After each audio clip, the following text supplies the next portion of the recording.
मुंबईतल्या गोविंदांवर पावसाचं सावट. मुंबई रायगडला आज रेड अलर्ट जारी. मुंबईसह उपनगरात रात्रभर मुसळधार पाऊस. मध्य रेल्वेची लोकल वाहतूक 15 ते 20 मिनिटं विलंबाने. सायन स्थानकातील रेल्वे रुळालगत साचलं पाणी. सायन आणि कुर्ल्याच्या मध्ये रेल्वे रुळ पाण्याखाली. घाटकोपरच्या पुढे रेल्वे वाहतूक संत गतीनं सुरू. आज राज्यभरात दहीहंडीचा उत्साह. धाक्कुमाकुमच्या तालावर गोविंदा थिरकणार. उंचच उंच मानवी मनोरे रचण्यासाठी गोविंदा पथक सज्ज. पुणे शहरात पुनीत बालन ग्रुप आयोजित संयुक्त दहीहंडीचा मान. पुनीत बालन ग्रुपची दहीहंडी यंदा डीजे मुक्त.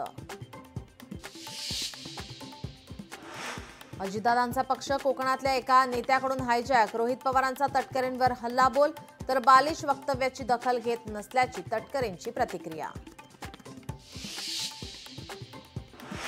डोंबिवलीत 45 वर्ष जुनी इमारत खचली. सुदैवाने जीवितहानी टळली. गुप्ते रोडवरील सिमंतिनी सोसायटी खचली. इमारतीला भेगा पडल्याचं लक्षात येताच रहिवासी सतर्क.